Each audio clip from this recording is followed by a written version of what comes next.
Welcome back my channel art teaching plus. जैसा कि guys हम फिजिक्स पढ़ रहे हैं, फिजिक्स में पहला लेसन पढ़ रहे हैं वैद्युत आवेश तथा वैद्युत क्षेत्र। तो गाइस हमारा इसमें 3-4 टॉपिक हो चुका है। तो आज का जो हमारा टॉपिक है वो है आवेशन। तो हम पहले मैं यहाँ व्हाइट बोर्ड पर राइट करने से पहले आपको बता दे रहा हूँ कि आवेशन होता क्या है। किसी वस्तु को आवेशित करने की प्रक्रिया को आवेशन कहते हैं। अब यहाँ मैं लिख रहा हूँ, फिर आपको मैं समझाऊंगा। किसी वस्तु को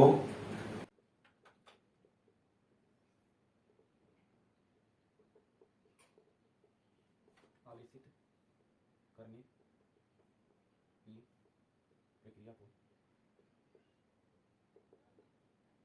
आवेशन कहते हैं। अब गाइस जैसे कि मैंने यहाँ लिखा है व्हाइट बोर्ड पे, कोई वस्तु है उसको आवेशित आप कर रहे हैं, उसी प्रक्रिया को हम आवेशन कहते हैं। तो जैसे कि मान लीजिए कोई वस्तु आपने ले ली, आपने जैसे कि एक छड़ ले लिया। अब उस छड़ पे कोई आवेश नहीं है, ना धन आवेश है ना ऋण आवेश है। तो आप उसको विद्युत द्वारा या किसी और प्रक्रिया द्वारा आवेश दे रहे हैं या उसमें आवेश प्रवाहित कर रहे हैं, तो उसपे धन आवेश या ऋण आवेश आएगा। तो उसी प्रक्रिया को हम आवेशन कहते हैं। तो एक टॉपिक इम्पोर्टेंट है, इम्पोर्टेंट लगा लीजिए। एक नंबर में वो विकल्पी में या एक नंबर में पूछ लिया जाता है, तो इस टॉपिक को इम्पोर्टेंट कर लेंगे हम। और अब सवाल आता है दूसरा कि आवेशन कितने प्रकार का होता है। तो आवेशन 2 प्रकार का होता है। आवेशन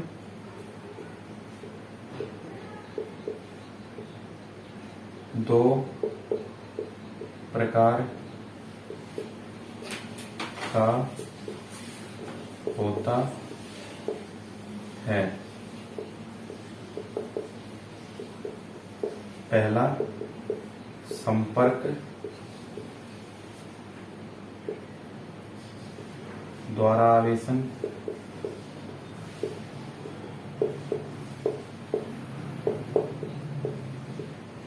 दूसरा प्रेरण द्वारा आवेशन।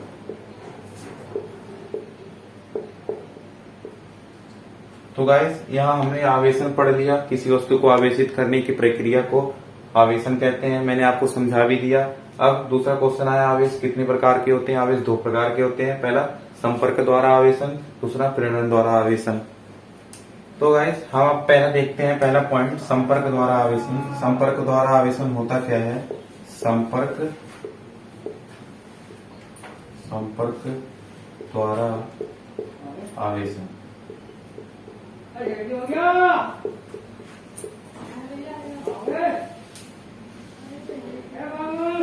जब किसी चालक को धनावेशित चालक के संपर्क के मध्य लाया जाता है, जब किसी चालक को धनावेशित चालक के संपर्क के मध्य लाया जाता है, तो उन दोनों चालकों पे समान प्रकृति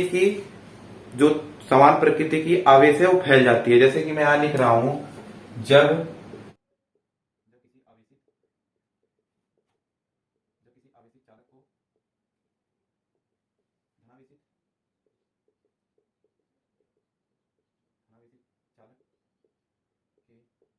संपर्क में लाया जाता है, तो दोनों चालकों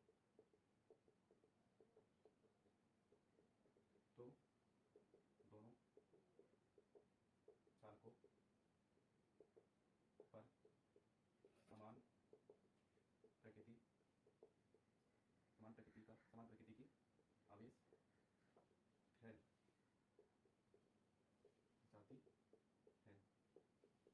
इसे संपर्क द्वारा आवेशन कहते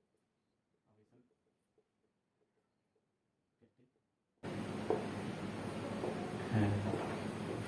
तो जैसा कि गाइस मैंने यहाँ व्हाइट बोर्ड पे राइट कर दिया है, संपर्क द्वारा आवेशन। तो जब किसी आवेशित चालक को धनावेशित चालक के संपर्क में लाया जाता है, तो जो दोनों चालक होते हैं उस पे समान प्रकृति की आवेश फैल जाती है, इसे संपर्क द्वारा आवेशन कहते हैं। जैसे कि मान लीजिए कोई चालक है, आवेशित चालक है, और एक कोई चालक रखा है जिसपे धनावेशित चालक है। मान लीजिए कोई चालक है और एक कोई चालक हमने रख दिया, मान लीजिए आप कोई एक चालक ले लीजिए जिस जो आवेशित चालक हो, और एक चालक ले लीजिए जिसपे धन आवेश हो। तो जो आवेशित चालक है, अगर उस धन आवेशित चालक के संपर्क में उस आवेशित चालक को ले जाएंगे तो उन दोनों चालकों पे समान प्रकृति की आवेश फैल जाएगा, क्योंकि जो हम जो चालक ले रहे हैं वो सिर्फ आवेशित चालक है। उसपे हमें मतलब उसपे कोई ये नहीं है कि उसपे धन चालक है, ऋण चालक है, बस वो चालक जो है आवेशित है। तो इसीलिए अगर मान लीजिए वहां ऋण धन की जगह ऋण होता तो उस पर मतलब माइनस माइनस आवेश आ जाता, ऋण आवेश आ जाता। तो यहाँ हमने धन आवेश लिया है तो उस चालक पे भी धन आवेश आ जा रहा है, तो इसीलिए हम इसे कह रहे हैं संपर्क द्वारा आवेशन। तो मेरे ख्याल से आई होप आपको ये समझ में आ गया होगा। अगर समझ में नहीं आया तो आप कमेंट बॉक्स में कमेंट करके बताएं। इन दोनों पॉइंट में आपको कोई भी प्रॉब्लम हुई हो तो आप कमेंट बॉक्स में कमेंट करके बता सकते हैं। तो गाइस हमारा दूसरा पॉइंट है प्रेरण द्वारा आवेशन। तो पहले हम लिखते हैं, देखते हैं कि क्या है वह है।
तो गाइस यहाँ जैसा कि मैंने व्हाइट बोर्ड पे लिख दिया है, वह प्रक्रिया जिसमें किसी आवेशित वस्तु को आवेशित वस्तु द्वारा अनावेशित वस्तु के बिना संपर्क द्वारा विपरीत प्रकृति की आवेश उत्पन्न किया जाता है, तो उसे प्रेरण द्वारा आवेशन कहते हैं। जैसे कि अब मैं इस पे एक एग्जाम्पल देके आपको समझा रहा हूँ। जैसे कि आपने बहुत मूवी देखी होगी, पिक्चर देखी होगी जिसमें कि शक्ति वाली ऐसी कोई मूवी देखी होगी जिसमें जैसे कि आप बालवीर ले लीजिए, बालवीर ले लीजिए, मान लीजिए बालवीर किसी राक्षस से युद्ध कर रहा है, तो उसके मध्य कोई व्यक्ति खड़ा है, तो वो दोनों जब शक्ति को मतलब वो अपनी शक्ति छोड़ता है, वो अपनी शक्ति छोड़ता है, तो उस शक्ति का प्रभाव जो व्यक्ति वहां खड़ा है उस पर भी होता है।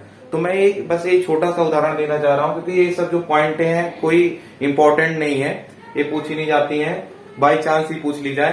तो मैं अभी आपको बताया हूँ कि बस थोड़ा सा समझने के लिए है, बाकी मैं यहाँ डिफिनेशन लिख दिया हूँ। आप नोट्स अगर नोट्स लेके बैठे हैं तो आप नोट्स में राइट करते रहिए, वो उतना इंपॉर्टेंट नहीं है।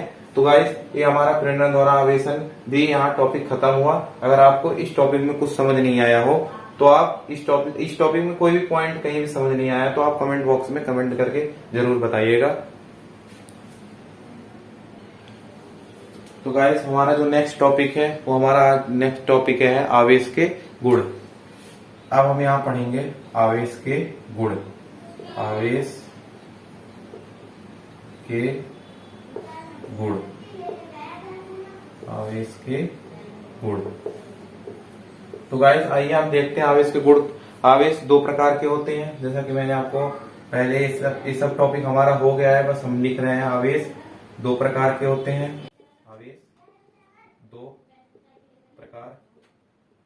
दो प्रकार के होते हैं, धन और ऋण। धन और ऋण। दूसरा पॉइंट सजातीय आवेश।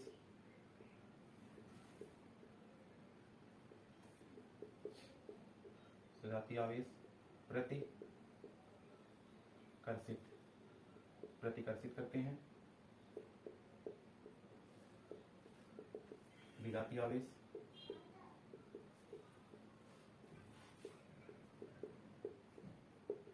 आकर्षित आकर्षित आकर्षित करते हैं।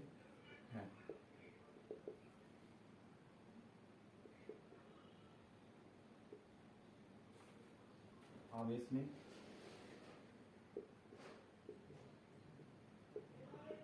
प्रेरण का गुण पाया जाता है। चौथा, किसी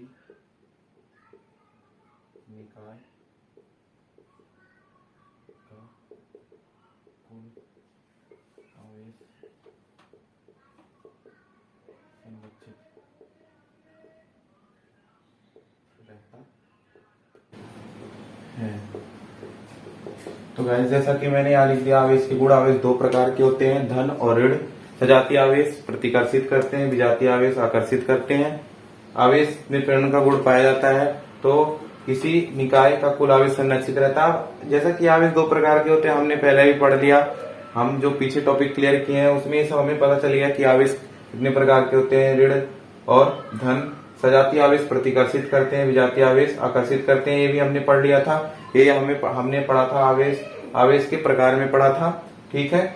और आवेश में प्रेरण का गुण पाया जाता है, यह भी हमने जो आवेश पढ़ा था। आवेशन में 2 पॉइंट था, पहला संपर्क द्वारा आवेशन, दूसरा प्रेरण द्वारा आवेशन। तो आवेश में प्रेरण का गुण पाया जाता है और किसी निकाय का कुल आवेश संरक्षित रहता है। तो गाइस, हमारा जो आवेश टॉपिक है, आज टॉपिक आवेश क्लियर हो गया। तो अगला हमारा टॉपिक होगा कूलॉम का नियम। हम कूलॉम का नियम पढ़ेंगे और उसे डिफाइन करेंगे और जानेंगे कूलॉम का नियम होता क्या है।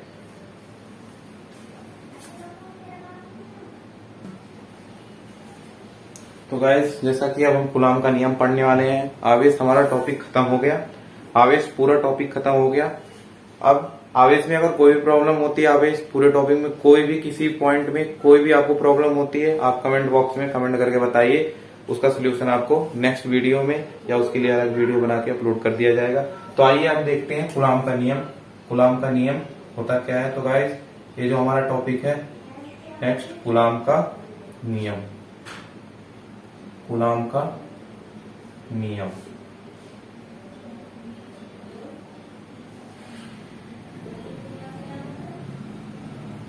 तो गाइस, व्हाइट बोर्ड पे राइट करने से पहले मैं एक बार बोल के बता रहा हूं आप। 2 स्थिर बिंदुओं के मध्य लगने वाला आकर्षण व प्रतिकर्षण बल उन दोनों आवेशों के गुणनफल के समानुपाती तथा उनके बीच के दूरी के वर्ग के व्युत्क्रमानुपाती होता है। यह मैं व्हाइट बोर्ड पे राइट कर रहा हूं। देखिए, इस नियमानुसार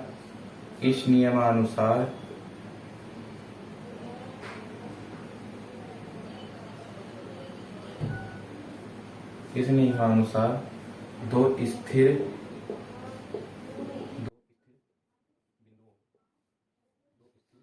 बिंदुओं के मध्य लगने वाला आकर्षण व प्रतिकर्षण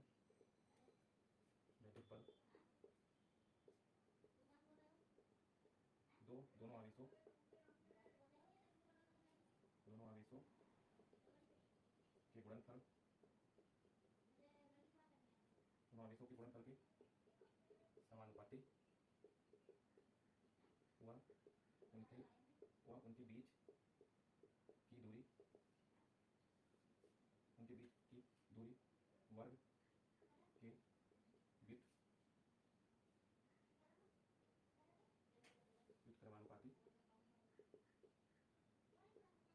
व्युत्क्रमानुपाती होता है। तो जैसा कि गाइस मैंने यहाँ व्हाइट बोर्ड पे राइट कर दिया, कूलॉम का नियम होता क्या है। इस नियम के अनुसार 2 स्थिर बिंदुओं के मध्य लगने वाला आकर्षण व प्रतिकर्षण वैद्युत बल दोनों आवेशों के गुणनफल के समानुपाती व उनके बीच के दूरी वर्ग के व्युत्क्रमानुपाती होता है। आइए इसे हम डिफाइन करते हैं, देखते हैं। मान लीजिए हमने एक बिंदु ए लिया और एक बिंदु बी लिया। ये है Q1, ये है Q2। इनके बीच की जो दूरी है R है। इनके बीच की जो दूरी है r है। जैसा कि मैंने अभी बताया, माना दो स्थिर बिंदु हैं, माना दो स्थिर बिंदु Q1 व Q2 हैं, जो एक दूसरे से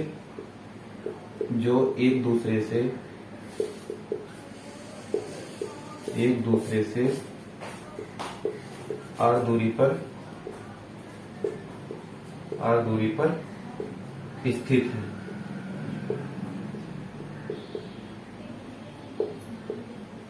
तब कूलाम के नियम से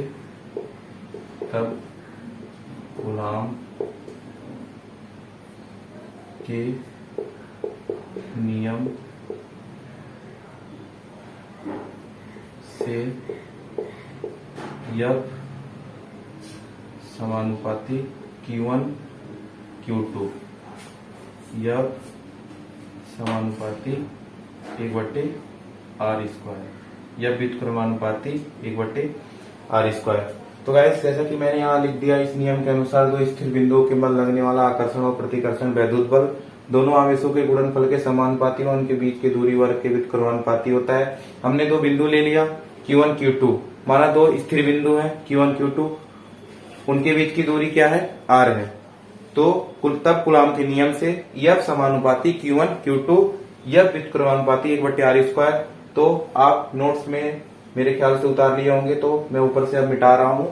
तो गाइस, जैसा कि हमने यहाँ डिफाइन किया है, F समानुपाती Q1 Q2, F व्युत्क्रमानुपाती 1/r²। तो हम देखते हैं F व्युत्क्रमानुपाती Q1 Q2 r², F is equal to K into Q1 Q2 r², जहां के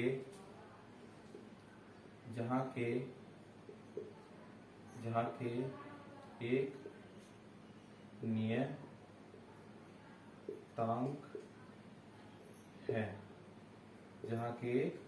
नियतांक है, तो गाइस, आज का हमारा टॉपिक था कूलाम का नियम। कूलाम का नियम मैं आपको बता दिया था, दो स्थिर बिंदुओं के बल लगने वाला आकर्षण व प्रतिकर्षण वैद्युत बल दोनों आवेशों के गुणनफल के समानुपाती व उनके बीच के दूरी वर्ग के व्युत्क्रमानुपाती होता है। मैंने डिफाइन करके बताया कि दो बिंदु ले लिया, जैसे ये बिंदु A बिंदु B, जिसपे आवेश Q1 Q2 है, ठीक है। यह माना दो स्थिर बिंदु Q1 Q2 है, एक दूसरे से r दूरी पर स्थित हैं। तब कूलाम के नियम से F समानुपाती Q1 Q2, F व्युत्क्रमानुपाती 1/r², F समानुपाती Q1 Q2, F is equal to K into Q1 Q2/r², जहाँ के एक नियतांक है। तो गाइस, आई होप मेरे ख्याल से आपको ये टॉपिक समझ में आया होगा। अगर ये टॉपिक आपको समझ नहीं आया हो तो आप कमेंट बॉक्स में कमेंट करके बताइए कहाँ किस पॉइंट आपको समझ नहीं आया है, और आप मेरे वीडियो को अपने दोस्त के साथ ज्यादा से ज्यादा शेयर कीजिए। अगर आप मेरे चैनल पे नए हैं तो मेरे चैनल को सब्सक्राइब कीजिए, और मेरा वीडियो सबसे पहले देखने के लिए बेल आइकन को प्रेस कीजिए। थैंक यू, धन्यवाद।